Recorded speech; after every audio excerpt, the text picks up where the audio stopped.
Well, there's certainly a lot of excitement with the Seahawks being Super Bowl bound, and one of the cool storylines in this year's matchup traces its roots to Eastern Washington University. This year, two former Eagle wide receivers will face each other on February 8th in Santa Clara.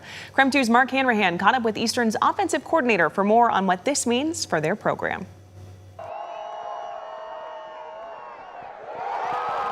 When you talk about Eastern Washington football, it's nearly impossible not to mention Cooper Kupp, a four-time All-American, Walter Payton Award winner, and the all-time leader in receptions, receiving yards, and receiving touchdowns in the school's history.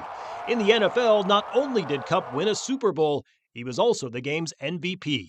Yeah, absolutely. We joke that, we go down to other states to recruit and we ask how much they know about Eastern Washington. And we say, well, we say red turf Cooper Kupp.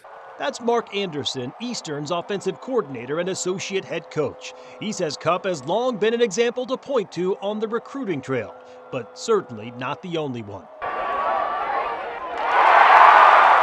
Efton Chisholm III was also a prolific pass catcher for Eastern, finishing his career second only to Kupp in all-time receptions and receiving yards. Although he went undrafted, he fought his way onto the roster for the Patriots, and on February 8th, the former Eags will square off in Super Bowl 60. Your reactions to the fact that you have two former Eagle wide receivers set to play against each other in the Super Bowl?